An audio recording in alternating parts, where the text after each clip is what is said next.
Okay. Hey, East Harlem, welcome back. You're tuned into EHCR, East Harlem Community Radio, where we're keeping you abreast of upcoming events and important issues that affects us here in East Harlem and the tri-state area. So if you have something going on in your community that you're concerned about, or if you have something you want to place on our calendar, send it to calendar@ehcr.online. That's calendar@ehcr.online.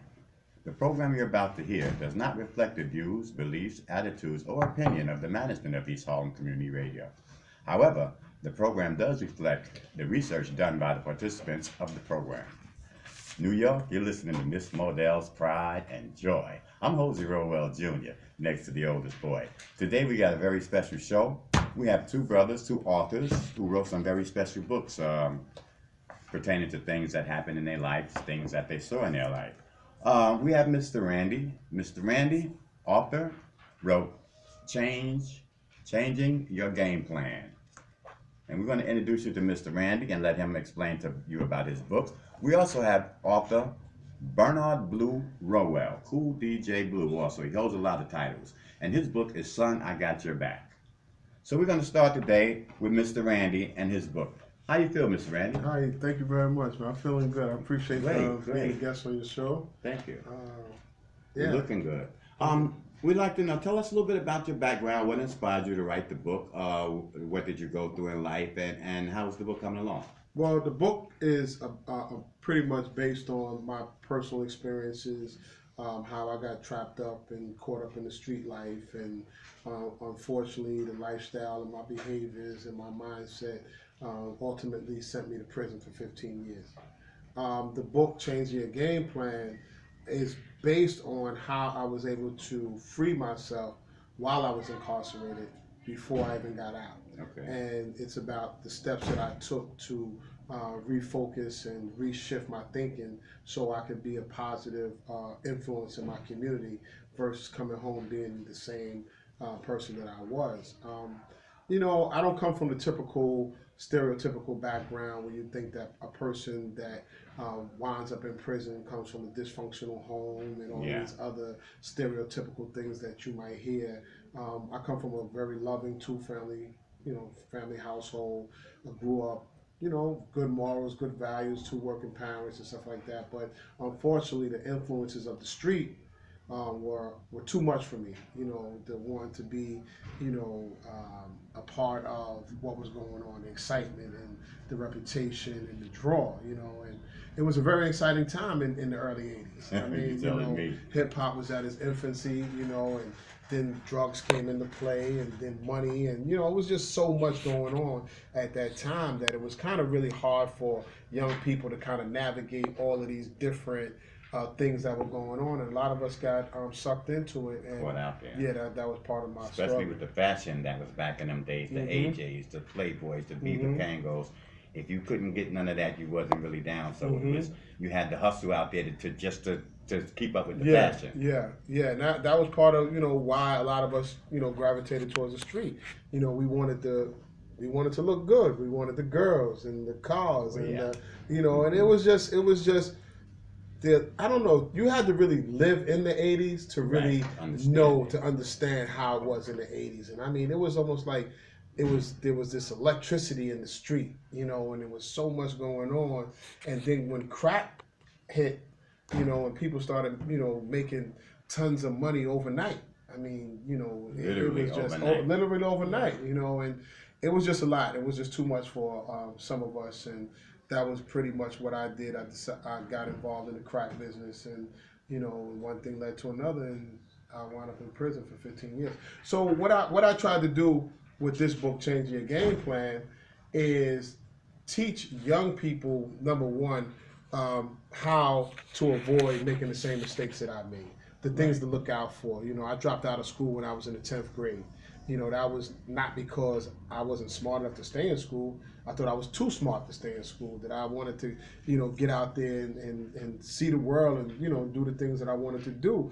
And it all really starts from there. You know, once you start making one bad decision, one bad choice, it just kind of accumulates and snowballs and snowballs, and before you know it, you're 50 years old and you look back at your life and you wonder where the time Where went. the hell did it go? Yeah. You know, so I don't want young people to have to waste 30, 40 years of their life to figure it out later on, you know, because when we get older, it's hard to really put your life back together if you haven't really put the work in to establish yourself in a real solid foundation. You know, most of my friends now that didn't fall victim to the streets, you know, they're about to retire from their jobs. Some of them have retired from their jobs, you know, Doing good. And you was at the same pace as them, Yeah. but you just put your brakes on and they kept on going, huh? yeah. Yeah, it does happen when we don't stay focused. You know, I'm a victim of it myself. So you can explain it all, but unless they're really there, they can hear us explaining it. They will never really get the full understanding unless they was back in that time where the electricity was moving and everything was going fast, and then all of a sudden, pow, they dropped away for us to get money. And but even now, it's different, but it's the same because technology has really made it even more difficult for young people to really kind of navigate through all of these different issues that they're facing out there now. You know, Absolutely, so it's crazy. So, your plan is to help. Excuse me. Your plan is to try to change the way these young people are. Yeah, try to change the way young people. I'm coming off a cold, so you got to excuse me. Mr. Kearse, if you have any questions, you can chime in. I'm just saying that peer pressure has definitely, you know, changed his jacket, you know, put on different clothes, but it's always been there. You know, we can talk and talk and talk, and you know, you still have some distractions out there. You know, but it's people like yourself and like me and others that just try to keep it from not, you know, getting miscombobulated. But we got to fight. It's still a fight out there. Oh yeah. I mean, it's definitely a fight. We'll talk like for instance, I get tired of telling you the truth. I get tired of people saying, "Well, I blame the parents." Oh, you do? And this is my opinion. Oh, you do? Why do you blame the parents? Obviously, you didn't have that. You wasn't in a situation where you constantly talk. But when the street get you, they got you. They got you. So now I'm fighting you and the street. And the street. So when you say you blame the parents, kind of bothers you, huh? yeah, it bothers me. I used to say that too until I found out you can't. Exactly. Listen, we done did everything we possibly can. Like in my book, I always say, you know, you constantly talk because see, once you talk, you've said all you can. God forbid, and God forbid if it happen to become a tragedy, you can't sit there and say, did I do all I can do? Question yourself, say, did I do all I can do? I've done everything I can do. So that part of I blame the parents need to stop. Need to really You stop. understand what I'm saying? Yeah, I used to say that too. Mr. Bernard, Blue, Cool, DJ, karate expert, the man wears a lot of hats. Also, this is the book he has. It's called Son, I Got Your Back. It inspired him about the way we grew up, the way we was raised, and he has an army full of children, so he has to be on point at all time. Mr. Blue, tell us a little bit about your book, please.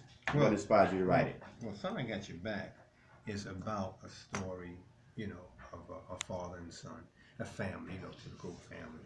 And a lot of times our kids, when they go to school, things go on and they come back, they don't tell us. But being that parent, you know your child. You know when something is out of place. You know when they ain't acting right. You know when there's something wrong, when they feeling sick. You know. So Son of I Got Your Back is about a young man going to school and he's starting to have problems in school, dealing with the typical bully or school gang or whatever that hangs around the school or that's inside the school. And of course, our young kids think, "Oh, I can handle this. I'm not gonna say nothing to mom or dad or something like that." There, but number one, if I say something, they're gonna come up to the school. Well, now you come up to the school, what their friends are gonna say? "Oh, you brought your parents," you know. So you don't want that. So this is a story on how the father had gotten a way to have his son back without him even knowing it. You see, so it's like every time the child came in. He noticed something different about him, whether it was a torn shirt, whether it's sneakers. Now you know your child. And it talks about Kearse, and Kearse is a type of kid where he's always want to make sure everything is in place. So now when he comes in and you see, you know, his sneakers are dirty or his shirt torn, and you ask him, hey, what's happening here? Because you know that's not your child. Of course, he's going to tell you everything, but what really happened. what really happened. You know what I mean? So when this became a constant thing, and he told his son, well, listen, is there anything you want to talk about? And they, no, I got this. So the father takes it upon himself to go out to find out for himself what's actually going on. And he gets it, and then he comes back home, but he never say anything because it was really it's never that serious. To us, it's like your problem to you is serious because it's happening to you. But from somebody outside looking in, it's like, that's a mere bag of shells. I can show you how to handle that, but you won't talk to me. But that's all right, I'm gonna have your back and you're not even gonna know it. So it goes into the father dressing up and disguising and going through all these routines and coming out there until finally he dresses up as a Jamaican guy, and he fights the school game for him. While they got his son like this. Yeah, they got his son like this. Yeah, hemmed up. And of course he makes the conversion where he says, yeah man, leave the boy alone, you see. Why you going to school or something, you know? And of course, you talking to a school game, like who you talking to? Well, see, that was the purpose, to get their mind off of him and come to him. And of course, the father's martial artist, and he takes on the whole takes game. on the Now, game. now, does Kenyatta ever find out that his father is behind all of this? Oh, well, Or is that the gotta read the punchline? book. We You got to gotta read the book, right? Yeah, you All have to right. read the book. But there is online on YouTube, if you go to YouTube and type in "Son, I Got Your Back," it'll give you the preview, you know, kind of little, you know, storyline of what's going on, and it's a trailer, and you're gonna enjoy it. Yeah, I like it because, I mean, this is what young people deal with. This is real. Absolutely. Yeah, This is yeah, not, yeah. you know, this is reality. something that, you know, young people need to understand and see that, you know, you need help sometimes. yeah. And it's nothing wrong with asking for help. It's There's all- nothing, it's all right. But wrong we to- we tend to go to our homeboys and the gang for advice and help funny you instead said of that. going to the parent. Funny you said that because it does state that, you know, his homeboy, you know, kind of backed out on him. You know, he always had his homeboy back, but Oh, when, that always yeah, happens. he always had That's his another homeboy thing back. that happens. Your Yeah. homeboy quite just said, frequently. come on, get this Yeah. money. Let's get this money. Yeah, Then all of a that's sudden what now happens. he done brought you into the life, messed your whole life up. Now all you thinking about is getting this money. And he done went on and probably Yeah. even got himself together or stopped you.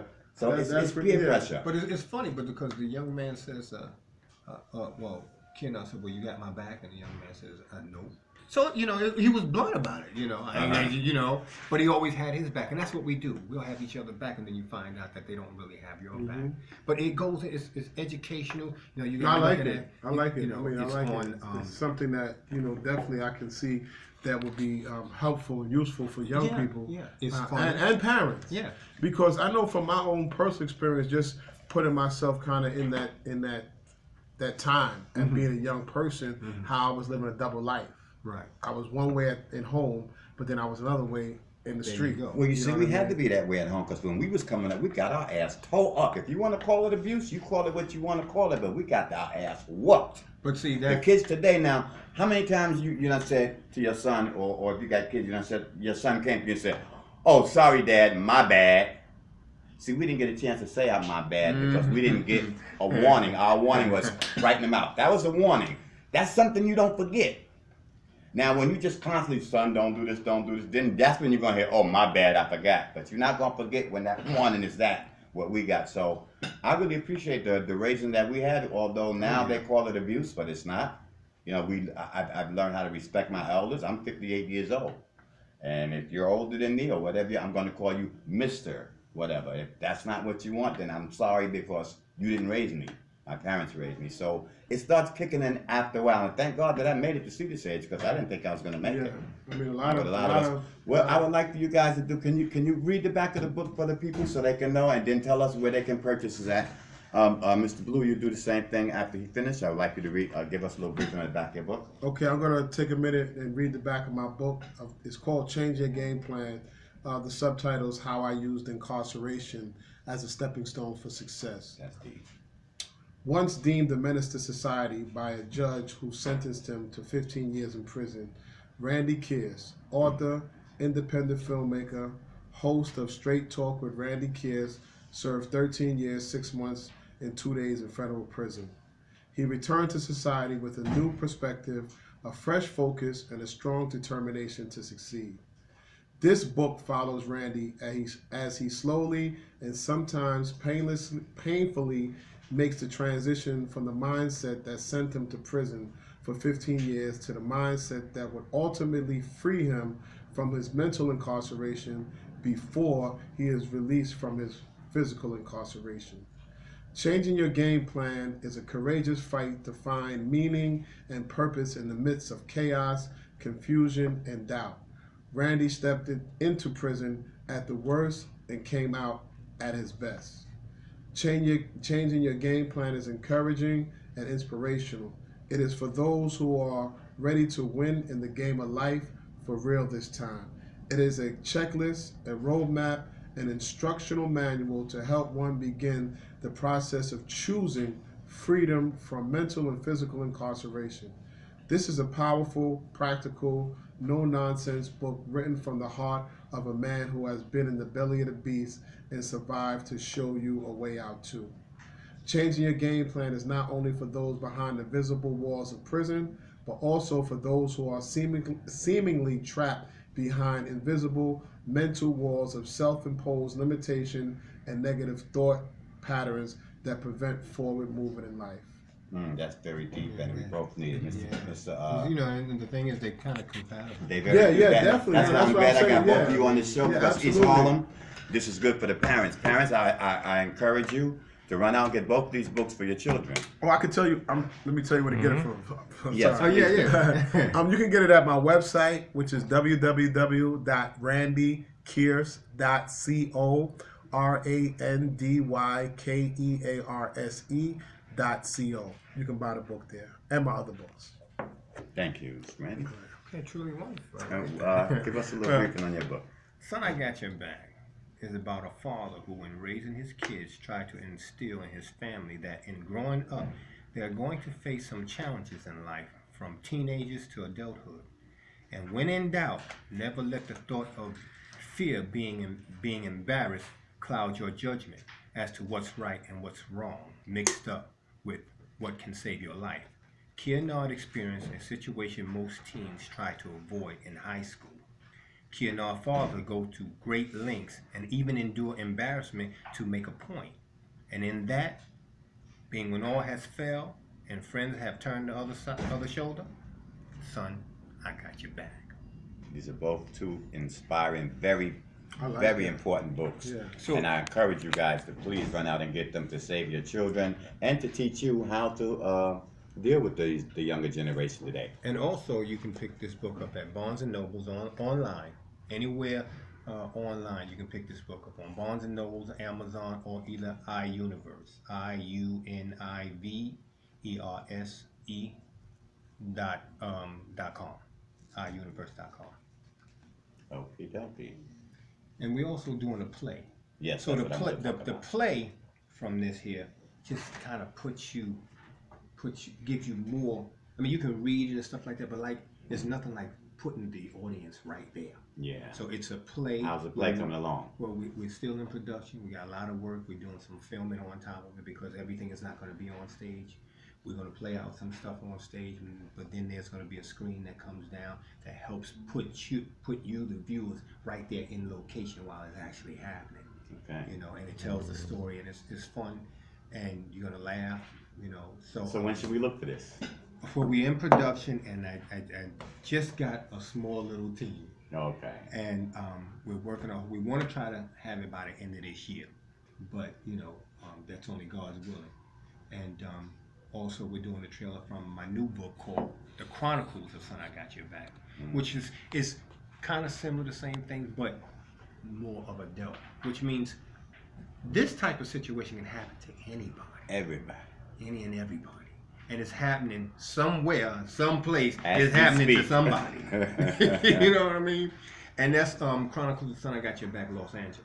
what's happening in that county. But these two books are the very essence of the problems that's going on in East Harlem and in every other community. It's the very essence. Your book, very essence. I mean, this is what's happening today, man. And it's a beautiful thing. Your book, parents don't know how to communicate with their children. We want to, but they don't want to communicate back.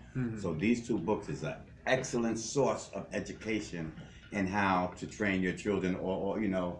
And brother, wow, all the years you spent in prison, man. What I tell people a lot of times, you know, I did do a lot of time in prison, but it's not how much time I did, it's what I did with the time. Right. You know what I'm saying? That's Because right. you got a lot of people that never been to prison and still not living their life to its full potential.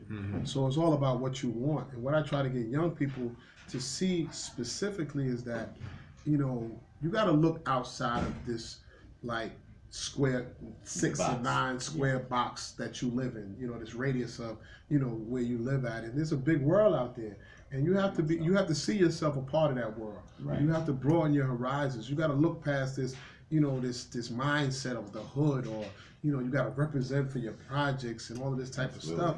Because if you allow yourself to, you know, stay in that mindset, there's a good chance that your growth will be stunted. You mean, you'll be stagnant. And that's why, unfortunately, we see, you know, grown men at 50 and 60 years old running around in our community still thinking that they're 20, still thinking they're 25, you know, and they're selling our young people a dream about what the streets are about, you know, and showing them that it's this glorified type of life, and you can be this person, but, you know, in all reality, it brings nothing but pain and suffering, and you hurt more people than you help. Absolutely. I mean, especially for the ones you love. Exactly. You know, the impact that you have on your family. You know, That's right. when I went to prison, my kids were, you know, they were left without their father for 15 years. You know, and that can definitely take an effect, because you had mentioned something about drugs and the crack, you know, and that had took a toll even on me, because then I became that single parent that had to deal with that, you know, and for a man to take care of his kids, do his job, the woman's job, and every other job that needs to be done just to keep. It's a hell of a man. It is. It's a So hell of a therefore, man. when back in the days, I used to say, "Oh, my job is harder than yours." What are you, crazy? I had to change that around. Wait a minute. Now that I got the female job and I got to do her job, I got to wash, got to clean, got to cook. You know So what I you mean? believe a man Yeah. can work from sun to sun, but a woman's work is never done. Exactly. You know, and sometimes we joke about, you know, with my son, why do you act that way? Okay, I dropped you. I was tired. I was tired. You know, he got some milk and can on, and as I'm feeding him out, I'm kind of gnawed off, and before you know, all you heard was, and I forgot he was. You know, but you know that mindset have to change. But, Yeah. you know, You have to really respect the woman and their yeah. role in and life. that crack have taken a lot of the parents, whether it's the mother, whether it's the father, out the household. You know, so it's like that had bothered me for years and years. And if I can just get if I can just get one person off the crack, just one, to me, I put a dent in the drug dealer's pocket.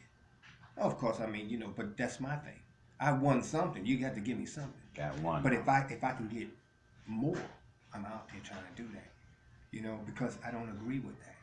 You know, you tell me, well, I got a family to take care of, so you're gonna kill us to take care of your I family. mean, that when people say that, that's just a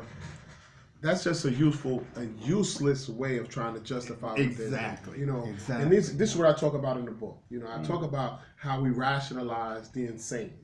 You know, because there's no, you know, I got to do this to feed my family. You know, because when you wind up in prison or dead, your family's still going to eat. This is I what mean, I'm they saying. got services for your family to eat. Exactly. So I mean, your family never starves. Exactly. So what I try to do on the flip side is to hopefully discourage 10 young people for even becoming drug dealers. You know what I'm Yeah, saying? exactly. You know, so we don't. You know, we got to break the never cycle all the way. balance out We got to anyway. we got to break the cycle You know, Somehow. somehow. You did the math. It never balance out anyway, because okay, so now you made all this money.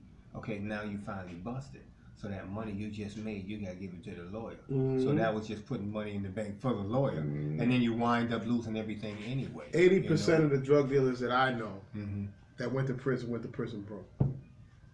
no money on the commissary, but they was big Willie in the street. Well, you know, my life wasn't just skipping through the valley picking lilies.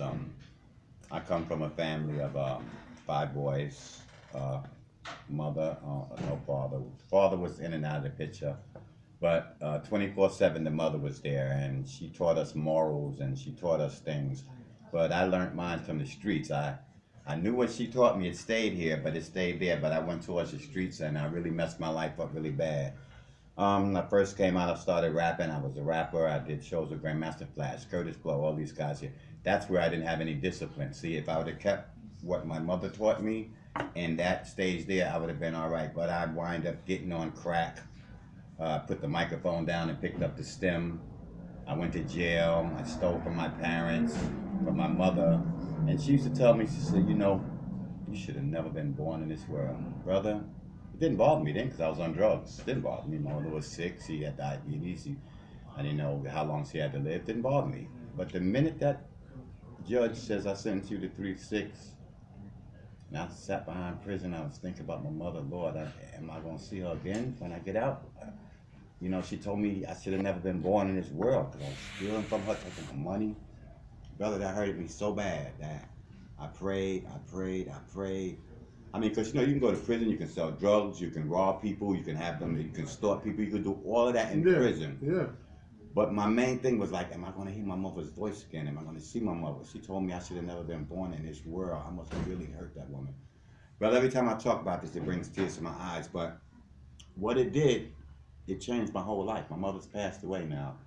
But the way I live, the way I carry myself, you can see in me that my mother did a damn good job. Because I owe her that much. You know, she didn't raise drug addicts. She didn't raise men being on welfare. She raised a man, and that's what I plan on being. And I'm hoping that my attitude and will show the upbringing that my mother gets, so I can give her that much respect. But before she passed away, I came home from jail. God answered my prayers. I came home from jail, and she was going through Alzheimer's then. Me and my wife was taking care of her, so she used to forget my name. But this time, I'm sitting at the edge of the bed. She said, Hosie. I said, yes. She said, you know, you turned out just like I thought you would. I said, how's that, Mom? She said, a man. Brother, God answered my prayers, of course. If she wouldn't have said that, only thing that would have been in my mind was, you should have never been born in this world. But see, when we out there in it, we don't care. Yeah. But when, like you said, when you step out of the box and you look back, you say, wow. Yeah. Wow. But you know, a lot of things ain't always said to hurt you.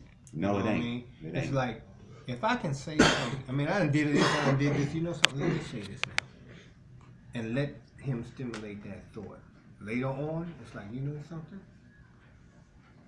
I see what she did. I see exactly what she did. And she didn't mean that. You know what I mean? So that's the thing, you know. I mean, it wasn't meant to hurt you. It was like, this is what it come to.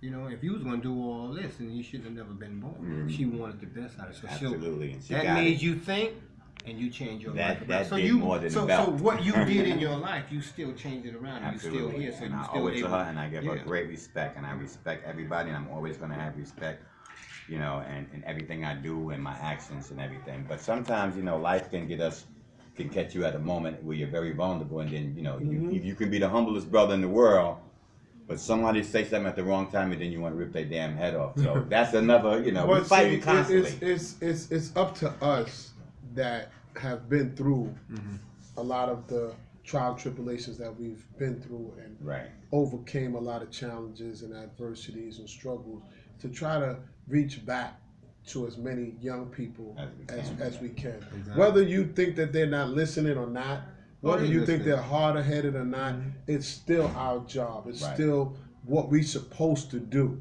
regardless of what, no matter Instead of what. saying, I'm not wasting my Because time on what them. happens is when you say something, you can plant a seed.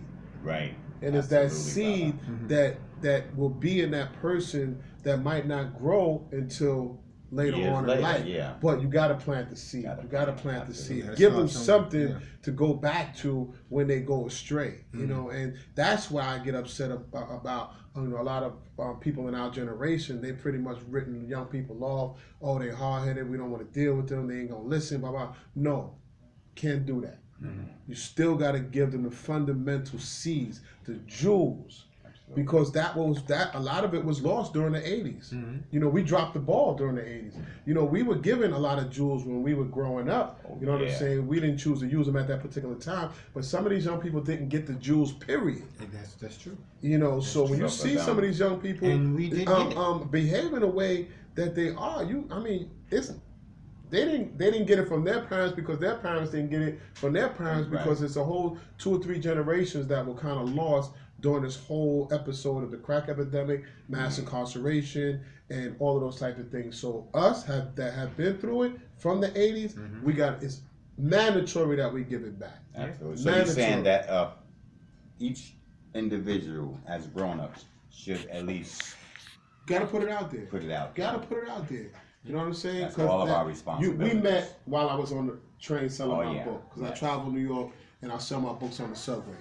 And every single day that I'm on the subway, I try to talk to as many young people as possible. And they listen. They want to hear it. You think that, you know, a lot of adults think they don't want to hear it. They want to hear it because they need to understand, like, you know, the choices that I make now could impact my life later on. So I never have any problem with young people because I tell them the way it is, man. And, you know, and it's funny you say that because my thing is, I talk to you and I tell my kids, I talk to you. I don't care who talk to you, as long as you get it. You know, I talk to you. I'm not talking to you so that I can be able to say, I did this. Listen, you know what I mean? If the next brother can tell you something, you know, because I could tell you something, you can tell them the same thing, but they listening. It's 2 different sounds. Yeah. You see what I'm saying? Yeah. It's like I can say, well, I just said that, and he just said the same thing. What happened? It's 2 different sounds. You know what I mean? So if he can make them listen and change it, hey, you know what I mean? I was selling my book. This about 2 months ago, and a conductor bought my book. Right? He said, "Look, man, my son is messing up. I'm gonna get this book. Hopefully, you know, it will help him." You know. 2 months later, now I'm doing my thing, selling my book on the subway. Young man, he's looking at me. He had to be about 19. He's looking at me, doing my book by my bond. So after I finished, you know, collecting the book, sold a couple books. He said, "You wrote that book?" I said, "Yeah." He said, "You really wrote that book?" I said, "Yeah, this is my book." He said, "Man, my father bought that book for me, man." He said, "Man, let me tell you something. That book changed my life." You know what I'm saying? He said, "Man, you know, I was messing up, and my father told me to read this book." He said, "I just want to thank you for writing this book." And now he went back to school. He getting himself together. He left all of that friends and nonsense. You know what I'm saying? So again, we think that they not listening, but they listening because but like you said, it's who they listening to. Yeah. So whoever plants the seed, it doesn't matter. As long as you get planted. As long as they get it. You know what I mean? This is very important too, because our young community is going down, man. They're dying like dogs in the streets, you know. Listen, I used to say, like you say, because I put something on Facebook, you know, females, if you had your damn children in the house at this time, this wouldn't happen. These are your children. They should be out there. One of the Muslim sisters hit me back and said, "Well, brother, you know, you're very hard on the women, but you have to understand we have other children. And it's not like we can beat them like we did before. So now we want to chastise this one, and we're going to mess up for the rest of our children. But now we're going to have ECW in our home and all that. There's so what's a mother to do?" Wow. I'm like, wow. So I never say, it hey. was like how many? Yeah, because you're right. A lot of mothers are out here. And see, this is what the Lord did. The Lord changed it where you can't beat your children. But, I mean, I'm a little, like, up in the air about the beating part. Because we got beat. And how much did it help us? I mean, really, did it stop us from doing some of the foolishness that we decided to do? You can look at it like this. You know, I mean, all right. So you was incarcerated. You're out now. He done something. I mean, I'm sure there's something you can say. That judge beat me. That whipping that judge put on me. The whipping was so that you wouldn't have to face the judge. You see what I'm saying? Yeah, but what I'm saying, but the whipping didn't stop me from facing the ultimate ultimate. Yeah. Put it this way, whatever it did, you stop for at least 5 minutes. You know what I'm saying? Yeah, but you stop for at least 5 minutes. Right? That's enough for that parent to take that breath and say, "Let me recoup." I just think that, you know, we have to learn, or we have to find better ways to communicate with our kids. Yes, we do. Yes, you know, and be in touch with what's going on in their life. being a part of their life. And you know, I come from, it was 5 boys and a girl. So like he said, you know, it's the tension that you can play. You couldn't put the tension on just one, and you had to spread it out. And sometimes 1 or 2 might slip out, and you can't, you know. But you got to find a better way to communicate with the kid and involve him, and you be involved in that kid's life to know what's going on, to spot something when he's not. You know what I'm saying? Well, you know, it's and it's funny. It's so much, man. It's so it's a lot, because you have the distraction. You know, you got the young teens now. You know, and they get, well, now it's a little bit further than that now, because you know you got the girls, and the girls like the boys, and the boys like the girls, and it's like, you know, you constantly saying. My father used to always say, you know, listen, I understand all that. He would say, you know, and no disrespect to the women, but he was so adamant about education. He says right about now, damn these women and go and get your education, because at the end of the day, that's all you got. You know what I mean? I mean, after all been said, that's all you got. You know, they're gonna always be out there, but you have so like 100 million different distractions with our kids. You know, you got the drugs, you got the negatives, and then you got this other, you know, force that it's like when my kids started having sex, I said, so now you gonna stick your chest out on me now? Cause my mother used to say that. Give you some pussy, and now you wanna go with your father's ass. You know what I mean? So it's so much. You know what I mean? So now it's like, okay, all I can tell you is, you know, if you stay away from it, fine. But you got that force. So now you got to teach him about safe sex. You see what I'm saying? Because I mean, you know, it's like I said, 100,000,001 different distractions, and as parents, we just, like you said, we got to constantly keep beating it up, and they're gonna learn. You know, some learn sooner, some learn later, but as long as you learn, And you know, some don't never learn. Me, I was always scared to get in trouble, so I didn't believe in peer pressure when I was growing. So what is this? What is this peer pressure stuff you talk about? You know what I mean? I didn't even think it was a word, and then I realized, oh, because my thing was, either you're gonna do it or you ain't gonna do it. That's just the bottom line. But that comes with strength, you know, your mindset, you know, and come find out, yeah, it is peer pressure. You know, yeah, you a punk. You ain't gonna do it, man. You a punk. You a punk. You got the girls, and you got the fellas, and you know, it's so much. And if you weak and you fall into that, it's like, okay, now you feel you got something to prove. And I told my kids, it's okay. It's okay to say, as in their term, no, dog, I ain't doing that. It's all right. You see, so it's a lot of angles we gotta come at. And it's like, you know, with so much for them, so much information and so much coming at them, you know, trying to get them to scramble through all of that stuff. It's a struggle every day. Because you know, I sit and I talk to my kids. I says, now as much as I sit down and talk to you about sexual activity, and you understand it now. You go out there here, you're gonna face that.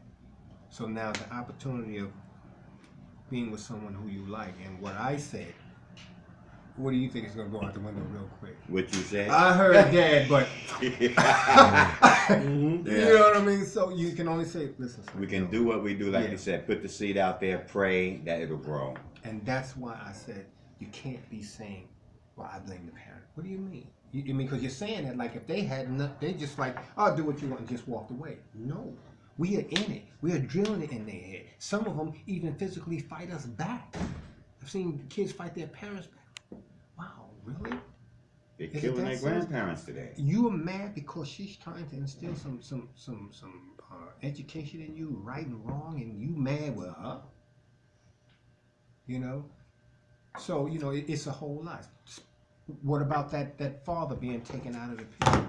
You know what I mean? When my father passed away, yeah, I act out.